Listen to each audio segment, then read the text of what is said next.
It was just another quiet night at St. Mary's Hospital, the kind where the lights hummed softly, the air smelled faintly of antiseptic, and time seemed to move slower than usual. But for Clara Evans, a 26-year-old nurse working the night shift, that night would change her life forever. She didn't know that behind the glass doors of room 407 lay a man who would not only test her patience and faith but also redefine her understanding of miracles.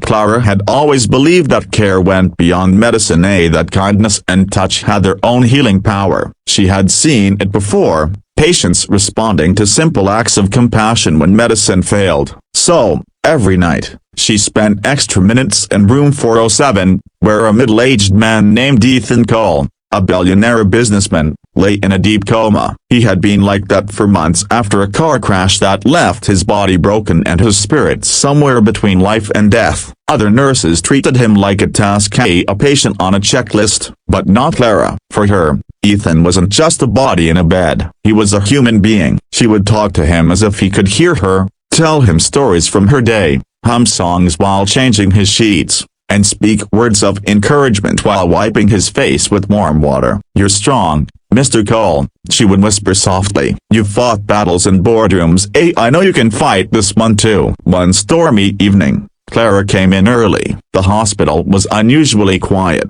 and rain lashed against the windows. As she entered Ethan's room, she noticed how pale he looked, his chest rising slowly under the monitor's steady beeps. She rolled up her sleeves and began the daily care routine, changing his gown, adjusting his blanket, and preparing to bathe him gently as she did every day. She filled a basin with warm water, dipped the cloth, and began to wipe his arms carefully. As she bathed him, she talked about the little things. How she had finally fixed her leaky faucet at home, how her younger brother passed his exams, how the hospital's vending machine was always out of coffee. To anyone else, it would seem silly to talk to someone who couldn't respond, but Clara believed he could somehow hear her. It was her way of keeping his soul tethered to the world. Then, something strange happened. As she was wiping his hand, she felt the faintest twitch in his fingers. She froze, thinking she might have imagined it, but then it happened again, a slow, weak movement. Her heart raced. "Mr. Cole, can you hear me?"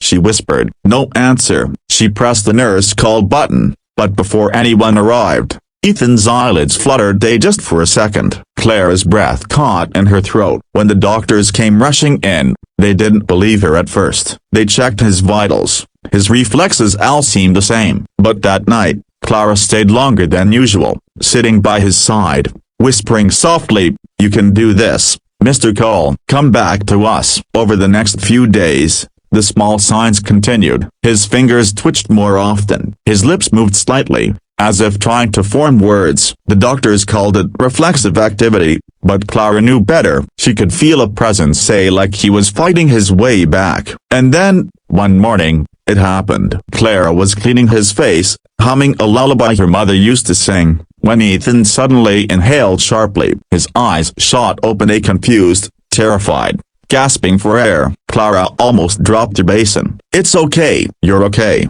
she cried, holding his hand as he blinked in shock, tears streaming down her face. The news spread through the hospital like wildfire. The billionaire who had been in a coma for 8 months had miraculously woken up, and the first person he saw was the young nurse who had never given up on him. In the weeks that followed, Ethan slowly regained his strength. He couldn't speak much at first, but every time Clara entered the room, his eyes softened. She became his anchor, guiding him through speech therapy, helping him walk again, and making him laugh when frustration took over. He learned her story, how she had grown up poor, how she had worked 3 jobs to pay for nursing school, and how she still sent money home for her brother's education.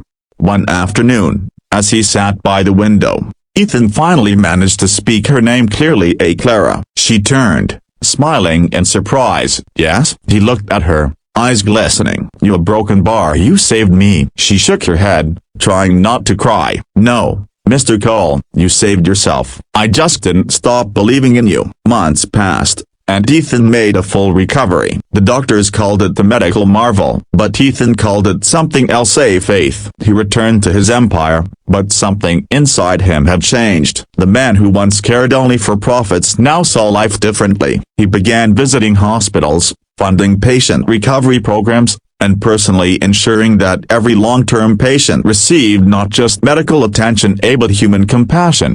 And one day, at a grand press event announcing a major hospital charity project, Ethan stood at the podium and told his story publicly for the first time. "There was a time I had everything," he said, his voice steady: money, success, power. "But when I lay helpless in that hospital bed, none of it could reach me. What brought me back was a young nurse's kindness and her belief that I was more than a lost cause. She gave me something no wealth can buy: hope." He paused, looking toward the crowd, where Clara stood shyly in her nurse's uniform. "Clara Evans reminded me that sometimes miracles don't come from heaven, they come from people who refuse to give up." The room erupted in applause. Tears filled Clara's eyes. She had never expected recognition, never dreamed her simple acts of care could change someone's world. But in that moment, she realized that sometimes the smallest acts of compassion can spark the greatest miracles. As the lights dimmed and Ethan stepped down from the stage, he walked over to her, smiling warmly. "Clara," he said softly, "you once told me I could fight this battle. Now it's my turn to help others fight theirs, with you by my side." And in that instant, two souls, one healed by faith, the other by gratitude, they found their purpose intertwined, not in wealth or fame, but in the quiet power of kindness that heals the unseen wounds of the world. Moral: sometimes, miracles aren't about divine intervention, they're about a heart that refuses to stop caring. A currency I diaris Sedilla.